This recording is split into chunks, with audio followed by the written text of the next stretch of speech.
Yes. You're in a dream matrix made of words. What up, y'all? You are in a dream matrix made of words. Do you realize that? Do you see that? Do you see what we're pointing to and the implications of it? If you've been watching this channel and this show for enough time, you know already that we talk about the power of words. We talk about the fact that when you engage with this thing we call reality, when you wake up and you engage with phenomena in the world, whether it's simple phenomena to very complex phenomena like sentient humans, you engage first with the words. You engage first with the assumptions, the categories, the labels. It takes vulnerability. It takes love. It takes real interest and curiosity to eventually engage with the real thing, the substance underneath. But generally, that's not what you're engaging with. You wake up every morning and you engage in a dream matrix made of words. And at first, that might sound a little scary or concerning, but it's actually an incredible opportunity. It's an incredible opportunity to get to know that, to understand that, and to engage with that fully. Now, how do you know that you're engaging with words, that you're not engaging with things as they are? Well, we know that. When you go and you meet a person, let's say you've got a blind date set up, and you have no clue who you're going to meet, but the person who sets up the date tells you the race of the person, they tell you the location of the person where they came up with. You will formulate that first. When you meet someone in the grocery store, this is at the end of the day, this phenomena we're pointing to, it manifests, it plays out in all these ways that can be bad. It can be reductionist. It can be a diversion from reality. We call it racism, we call it sexism, we call it all these other things, right? Where people are not interacting with each other. They're interacting with archetypes and stories. And that's what's happening. That's what's happening most of the time. How else do we know that? Like if I had a stump of wood, there's a tree in our backyard here that fell like around Christmas a couple years back. Lightning bolt hit it, and the whole thing fell over, and there's just this stump. It's since grown more. It's like grown back into a tree again. It's really brilliant. But let's say you just have this stump, a block of wood, right? If I label it a table, I tell you it's a table, you will interact with it as a table. You might sit next to it. You might put a plate on top of it and eat on top of it as a table. You might lean up against it as a table. But if I told you that it was like a podium, you might stand on the joint. You might walk on top and put your feet on top and treat the stump in a very different way. You would engage with it based on the assumptions you have about what's possible with it. And everything is like that.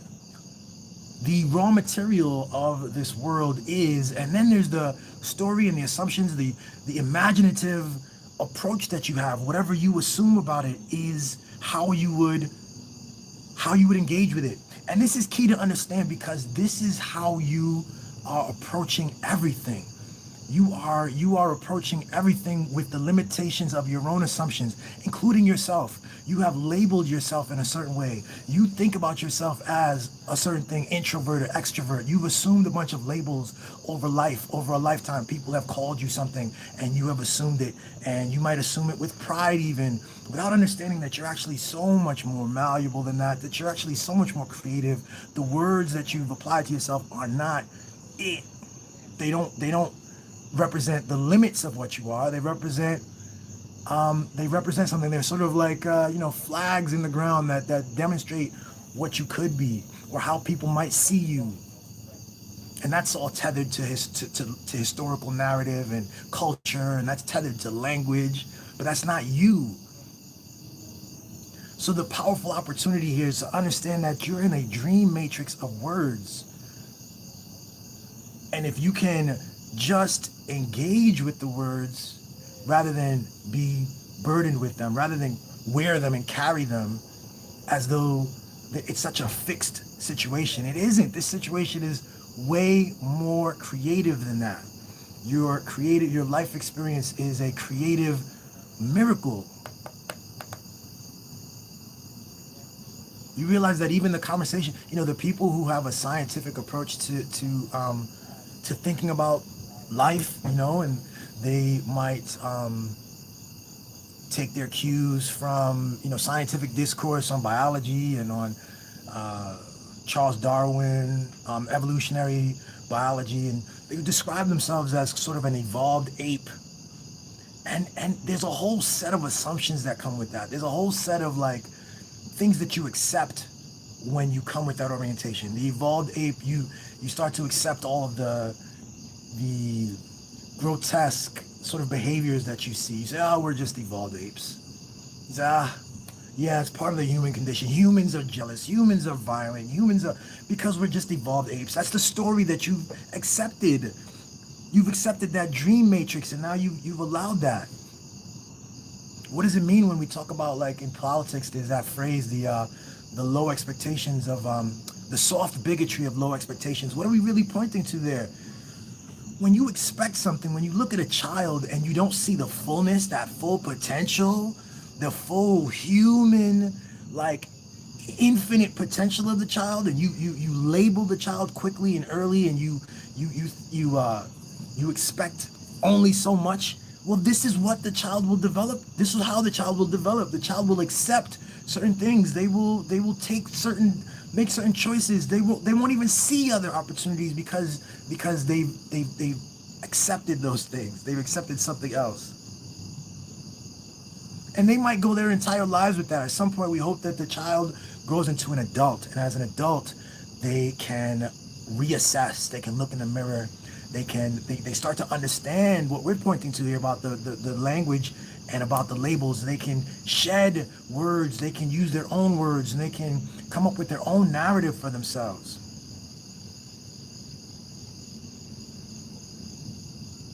That's the power that we all have. That's the power that is like at our fingertips at all times. The difference is enormous. The difference of living a life simply carrying a bunch of labels and assumptions about the self versus being the operant power that realizes that the words that we have are were given to us, are inherited, and that you can shed them, you can add new words, you can hyphenate words, you can come up with a new set of labels, new categories, and approach the whole thing differently.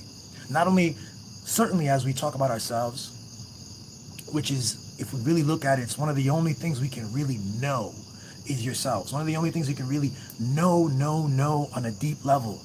Other than that, the phenomena, the people, the strangers we meet in the world, we don't know them. We engage with first and foremost the categories and labels that we can assign to them, and then we see these little moments. We get these little windows into a person when you spend time with them. And it takes time. Over time, you get more and more windows, and the windows expand, and then you get to see deeper stuff. And if that person's vulnerable and you're vulnerable, then you can get a deeper understanding. But even that isn't a knowing. That person, who knows what they're capable of, good and bad, good or bad. So the words are so important because you have to shed them to know yourself, and you also have to shed them to know the world. CNN, the cable news, if you look at my Facebook feed, I don't know about y'all, my Facebook feed is loaded with all this like Islam hatred stuff. They want me to believe that Zohran Mamdani is a danger to the United States. They want me to believe that the Michigan candidate, Saeed the doctor, is also a violent threat. I'm getting all of these messages that are telling me to be fearful of this, or to prioritize that, or to have value over here. They're also giving messages about black men and about the black community and about the Democrats and the Republicans and this and that. And I can, if I'm not careful, I can settle on a whole matrix of perspective and language that is not mine. It is not rooted in firsthand experience, knowing. It is something that I was given through watching, media, and that will be my experience. That is the predicament that we're in, because you watch so often. I mean, people, lots of people, they have a trusted source or a trusted, you know, media personality that they have a like a parasocial relationship with, and they take those words, they take the words, they are told what team that they're on, they're told that this is bad, the left and the right, and they just assume it, and they carry that around, and they're in the matrix. That's what it means to be in the matrix. It's a real thing. It's a real thing. It's a massive and incredible thing. I've coined a word. It's on my website. I wrote about this word and this phrase, and it's a word. No, it's a phrase. The BB observation, the BB effect. Um, BB is for Billy Bunton. And the BB effect, the BB observation, points to the difference between a word, a phrase, the difference between a phenomena in the real world and the words that we use to talk about it. And you gotta pay attention to this. I mean, this is something, obviously, I've coined the word because I couldn't find a word that properly points to this. But as we've talked about so many times, every single word we use is a kind of, is an avatar, is a symbol that aims to represent something else in the real world, something a bit more complex. And that is exactly the condition that we're in. Something a bit more complex, sometimes something a great deal more complex.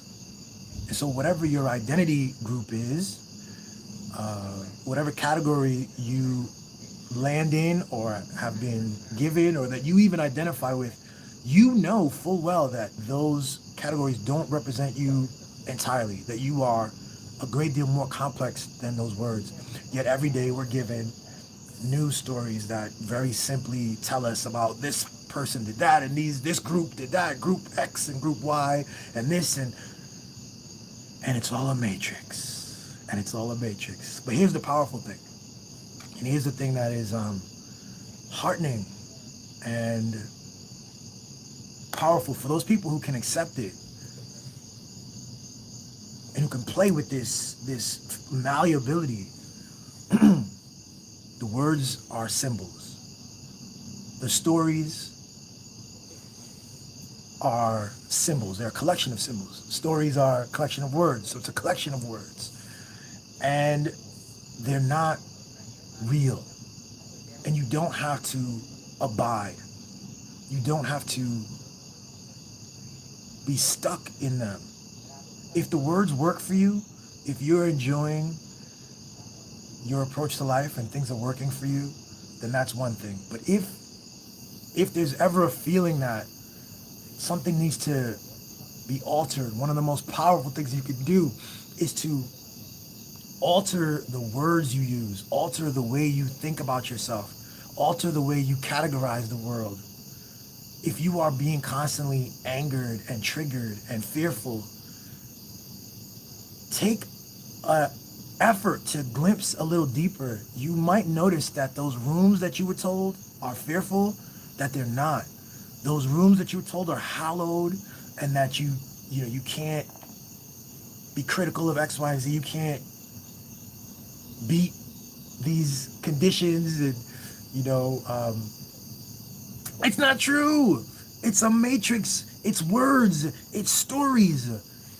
If you're told that, you should feel shame for your desires in one way or another, a lot of us have internalized so much of this, and we are grappling with so much of this.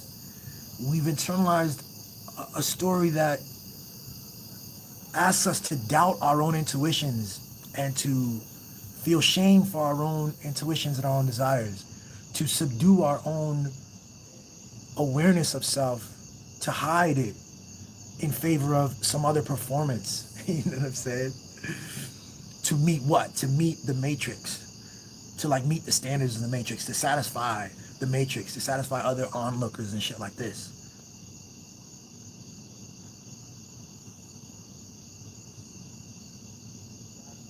Well, powerful, man. The first thing to notice is just like that block of wood that I talked about, whatever shame or whatever story is being told to you, that's you exist, you know what I'm saying, in a condition like that block of wood. It is the word, it is the words you've been given and the stories you've been given that has shaped that whole experience. That whole experience you have, it is not a story about you. It is a story about stories passed down. And you have an incredible ability to escape the dream matrix, or to operate in a dream matrix that is lucid dreaming, where you can move in your own best interests and make and engage with things entirely differently, especially to engage with yourself.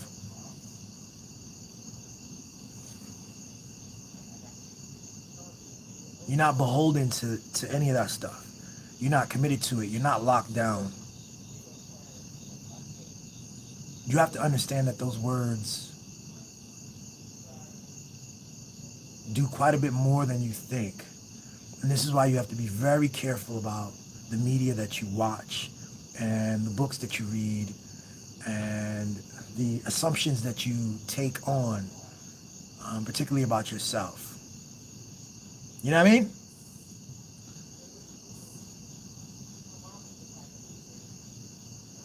Because once you take on actual self-serving stories, once you develop your own storytelling ability and are able to stand in it, to tell a story, to tell an aspirational story, and then walk in it and stand in it, you change the world. You change your entire experience. This is real shit. This is real shit. I can speak to this on a personal, direct level. And I encourage you to give it a shot. I encourage you to watch how you speak to yourself.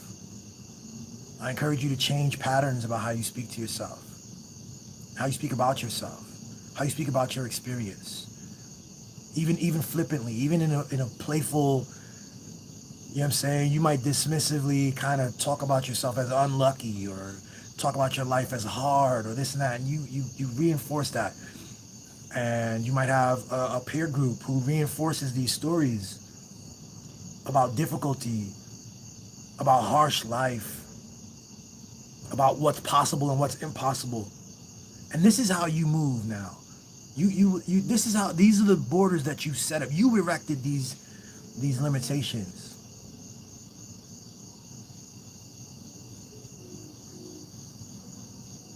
Yeah, that's the message. All right? All right?